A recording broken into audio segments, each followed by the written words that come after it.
Alors, pour ceux qui connaissent bien Monsieur K, ça va un peu ça va pas tellement les surprendre, parce qu'il est là, avec sa bonhomie et sa nonchalance habituelle. Simplement, effectivement, là, on est sur un format qui est un peu différent d'habitude, puisqu'on est sur un spectacle musical. Monsieur K n'hurle pas, Monsieur K n'est pas désagréable, Monsieur K n'est... Monsieur K, il a changé? Non, c'est... En fait... euh, Bon, c'est vrai qu'il y a eu ce travail sur le précédent spectacle Cabaret Berlin qu'on a présenté à la scène nationale en 2012, qui a été une étape importante pour moi, puisque moi, ce répertoire des chansons berlinoises, c'est quelque chose qui me passionne beaucoup, qui m'intéresse. Je trouve que c'est un répertoire dont on parle peu en France, qui est un peu trop élitiste, alors qu'on est vraiment sur un répertoire populaire allemand et avec quand même une qualité satirique, politique et poétique aussi riche et belle. C'est pas pour rien qu'une des figures de proue aussi, Margot Lyon, était française. Je crois que voilà, ça a touché beaucoup de gens à cette époque-là. Et puis ce fantasme, notamment le film Cabaret en est la preuve, hein, ce fantasme du cabaret berlinois, elle est encore présente dans les esprits. Donc moi j'avais envie de le défendre.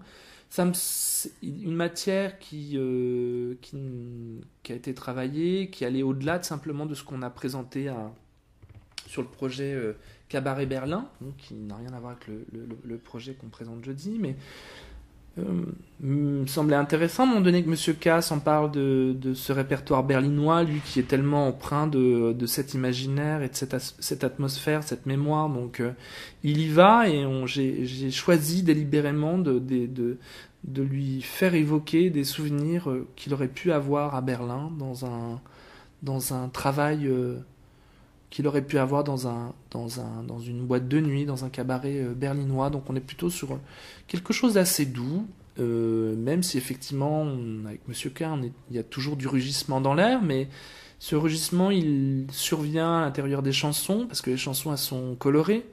Et voilà, ce spectacle démarre avec les bruits de Berlin actuellement, il se finit avec les bruits les bruits de cette ville aussi actuellement. Donc c'est un rêve. C'est un rêve, c'est plutôt doux. Donc, et tout public, puisqu'on à Berlin, en sortie de résidence, on l'a joué un samedi après-midi devant des enfants allemands, franco-allemands aussi. Et tout s'est très bien passé. Donc on est vraiment sur voilà une certaine évocation de ce répertoire. Il n'est pas complaisant. On va aussi dans la satire. On, on est dans le cabaret berlinois, et en plus on est accompagné par les très jolies lumières de Benjamin Poisson, donc on est dans un petit écrin. Vraiment, on pourrait presque se retrouver au petit bouchon de la Lyonne en 2001, quand j'ai commencé Monsieur K, avec moins de vocifération et moins de grognement. Parce que là, du coup, c'est vrai que Monsieur K, il est plutôt calme. Donc ce sera l'occasion de constater sur place, et puis même un petit peu au préalable, parce que je vois qu'il y a l'ouverture de la répétition, donc le jeudi 23 avril, sur inscription pour le public extérieur. Oui, bah, en fait c'est l'ouverture dont je parlais tout à l'heure, avec notamment les cours de l'alphabétisation qui sont sur un gré, donc on l'ouvre d'une manière générale. Après, évidemment, les places sont limitées parce qu'on ne peut pas accueillir un public, c'est pas une représentation, mais voilà, vous êtes les bienvenus à venir assister à la préparation de ce spectacle.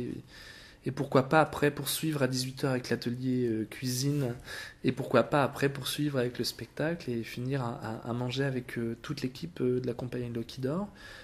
On est ravis. Moi j'aime bien ce temps convivial aussi. On a la possibilité de le faire. C'est vrai que je dirais peut-être qu'on pourrait pas le faire ailleurs, mais là on a la possibilité de le faire. J'ai pas envie de dire qu'on est presque chez nous à Ingré, mais on est en résidence là-bas, donc ça veut dire quelque chose. On vous accueille dans cette maison, et on va essayer de vous soigner aux petits oignons. Petits oignons, ça s'accorde tout à fait avec cette perspective de repas. Exactement. Donc, pour conclure sur Creative Lab, est-ce que c'est une expérimentation autour du cabaret? Est-ce que déjà se dégagent des perspectives pour l'avenir, si tant est qu'on puisse évoquer, parce que le contexte est difficile et il y a quelquefois le fossé est vaste entre ce que l'artiste souhaiterait faire et puis ce que le contexte lui permet. Nous, c'est une première tentative. Je crois que j'ai l'impression que voilà que ce travail sur le cabaret intéresse. De toute manière, on est dans un contexte politique qui fait que forcément le cabaret est hélas presque d'actualité. Mais nous, on a envie de poursuivre, de créer dans l'agglomération arléanaise d'autres temps de travaux. On est sur la compagnie Lucky Door, on est assez attaché à la mise en place d'actions d'actions artistiques qui sont liées à une formation. Alors ça peut être effectivement quelque chose de très scolaire ou quelque chose d'un peu plus construit. On a des perspectives pour l'année prochaine par rapport à ça, mais mettre en place des projets différents. Et c'est vrai que le cabaret, moi, me permet aussi par le biais de ces projets artistiques, hein, je pense au dispositif aux arts lycéens, puisque là, effectivement, on va présenter aussi un travail sur le cabaret des lycéens d'Ingré, d'Orléans-la-Source, mais ça, de traverser le cabaret comme ça. Et on espère, et moi je le souhaite vraiment vivement, c'est de pouvoir vraiment inviter à long terme et à court terme aussi, plus tôt sera le mieux, des artistes performeurs qui travaillent sur le cabaret à venir réfléchir ensemble à cette notion de qu'est-ce que ça veut dire de faire du cabaret actuellement. Et je pense aussi, je contextualise aussi par rapport à notre société actuellement, qu'est-ce que ça veut dire de faire du cabaret actuellement. C'est effectivement c'est du divertissement, mais je crois que c'est aussi un acte politique et c'est aussi un acte poétique en même temps à la fois. Et c'est quand même une forme tellement particulière qui mérite vraiment toute notre attention. Pour dérouler un peu la bobine, là, c'est vrai que le travail avec les lycéens d'Ingré m'a obligé à faire de la pédagogie par rapport à l'histoire et la construction du cabaret en France et en Europe. Et en fait, au bout du compte, je trouvais ça, même moi, je me suis un peu stupéfait de voir comment la pièce montée du coup a été construite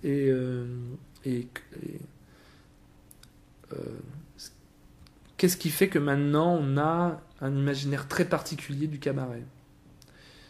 Voilà. Donc en fait, pour le suivi de ce Creative Lab, on pourra se reporter au site de Lucky Door.